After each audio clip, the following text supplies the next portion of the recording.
Good to be here. Good to be in New York. ControlCase focuses on IT certifications and IT compliance. That's all we do. So the impetus of the company was back in 2004 was to make IT compliance and certifications easy for our customers, and that's continued to be the goal of the company as we go. And that's become a bigger issue. Back in '04 when it was Sarbanes-Oxley, it was growing, but now it's a massive issue, massive industry, and a big concern. You picked the right thing. Yeah, no, we're lucky to be in a space where we have good customers, good people to work with in the ecosystem, and it's a lot of fun. What got you personally into this area? So I used to work with Ernst & Young, the big accounting company, and I loved working there.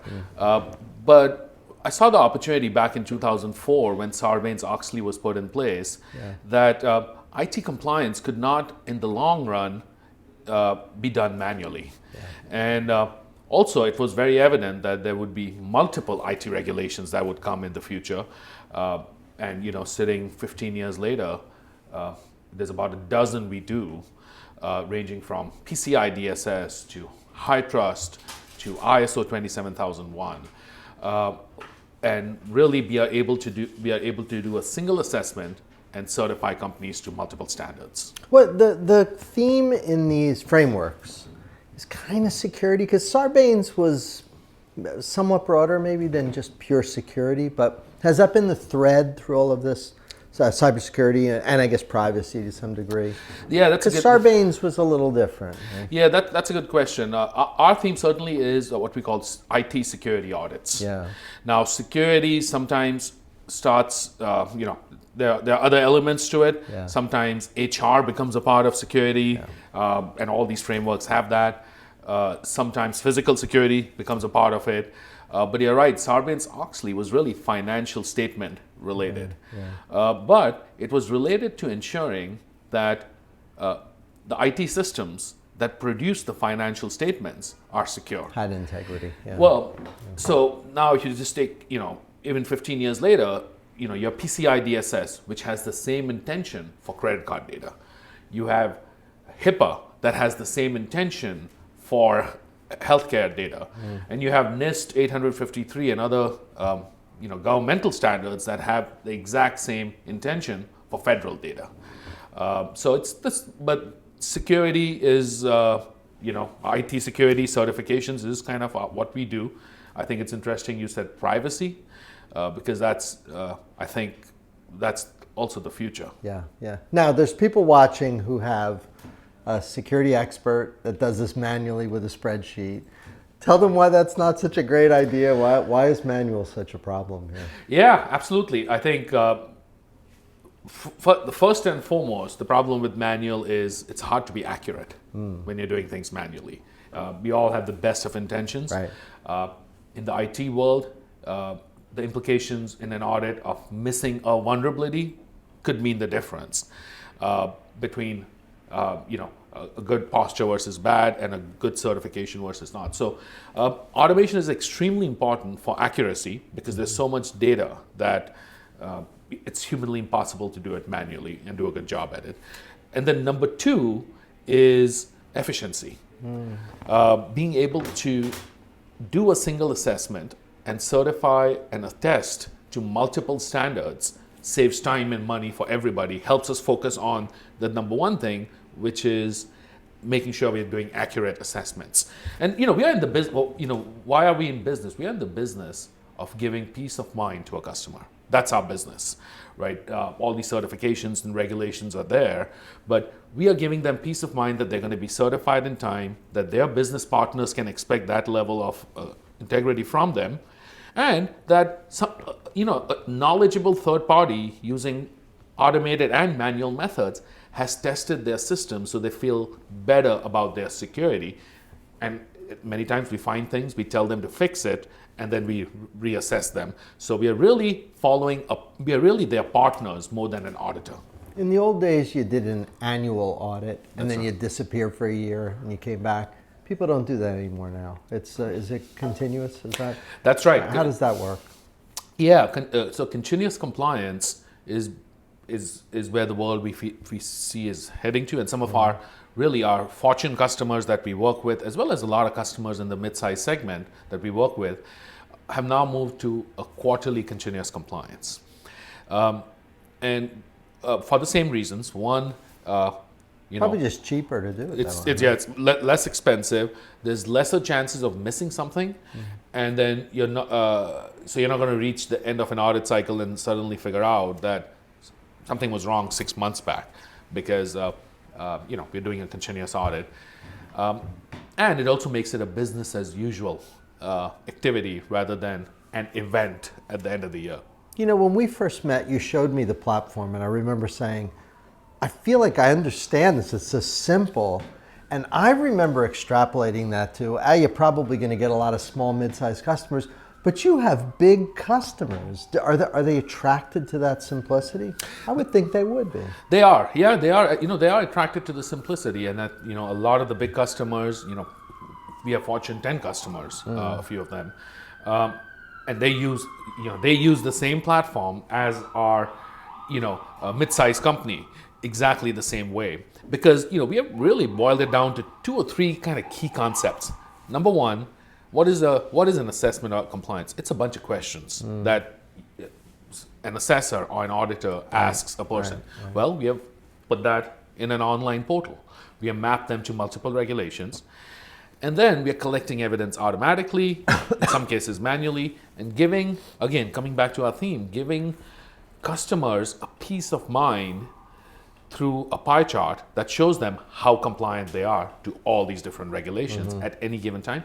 And then, of course, we actually do give the certification. So one thing people sometimes don't realize is that ControlCase not only has the platform is a means to the end. The end product is the actual certification. What are the big frameworks that people are talking about and using? I'm sure a lot of people are familiar with NIST, but take me through the ones that you support and that you see in the field. Yeah, we support a little over a dozen frameworks that we certify or attest companies to. The big ones that stand out are PCI DSS. And that's been an important part of your business for a while. It has. Yeah, while we got in the business in 2004 in Sarbanes-Oxley, we were actually never successful in it. Yeah. But we got our first success and became a leading assessor for PCI DSS. So you made money at PCI. We made money in PCI, and then expanded to other regulations. Some of them being, other popular ones are high trust. High trust, right? ISO 27001. Is that popular here in the U.S. as much as, say, it comes up all the time outside the U.S.? Is it still pretty popular here? I'd say SOC 2 is more popular here than ISO. Yeah. But you're right, ISO is more popular internationally, and about 30% of our revenue is international. 30%. Yeah. So we have a global footprint. We are in every country. So I'd say PCI, ISO, high trust, NIST 853. NIST, right. FedRAMP and FISMA are big. SOC 2. The FedRAMP and FISMA stuff's interesting. So it strikes me that of all these examples of companies that have such bad FISMA scores and can't seem to climb out, is that a compliance issue, or is that just a business process issue in an agency? I'm guessing you probably have some clients that are using your platform. Yeah. And it's not your fault if they don't do well. You're not there to run their business. That's right. In government, it just seems like the scores never get better. Maybe I'm missing something, but it just looks terrible most of the time. I think it's a combination of both. One is the federal government, in some sense, is the world's largest enterprise. Yeah, it is complicated. And so it's extremely complicated. Yeah. It's a little, it's the contracting mechanisms aren't there to always utilize everything out there. So, for example, sometimes in the federal government, use of technology versus use of personnel are two separate things, and it's not merged as well. But I think it's really because it's a complex problem, because it's a big enterprise, and it's also targeted quite a bit. The U.S. Federal government is, in the cybersecurity world, probably the number one targeted enterprise. And makes so sense. I think that makes it complicated, but I think also does the bureaucracy. How important are the state regs that are popping up, both in security and privacy? Are those ones that cause businesses a great deal of additional work? Yeah, there's some. I think there are a lot of state regs. I think first of all, it's difficult to keep up with for businesses. It's even difficult to keep up with them, because there's so many of them. California and New York, two big ones. That's right, California and New York. You know, the CCPA, or the California Privacy Act, is on everyone's mind right now. GDPR, which is the European equivalent, is on everybody's mind, and that really gets to, I think, with the security audits. Eventually, we are partnering with multiple companies who do privacy, who are specialists in privacy, the legal world, to give a holistic solution to our customers. And so certainly security and privacy are fields that I think will eventually be a turnkey solution. Yeah, makes sense. Now, you do some interesting stuff in your company, and it's not just IT platform, but you do certification and attestation as well, right? Is it kind of a one-stop solution? That's right. That's right. If you think about ControlCase, what we do is, in the most simplest sense, we do IT certifications. Yeah. And so the platform helps it. The platform is a means to an end, the end being the actual IT certification. We certainly are able to automate a lot of it, Yeah. and are able to give customers, really, people can hire different auditors can have different technologies, but why people come to ControlCase is our partnership approach. We are not the checklist auditor. We partner with the companies and help them get more secure and get a certification in the process, but really be good partners in the process, and not that checklist auditor that gives them audit results and walks away. I've heard it said that complexity is the greatest kind of challenge to compliance. Is that right? Like when you're dealing with a client and it's just a really complicated business and everything's all over the map, is that usually the worst thing from a compliance perspective? That's right. Complexity is there.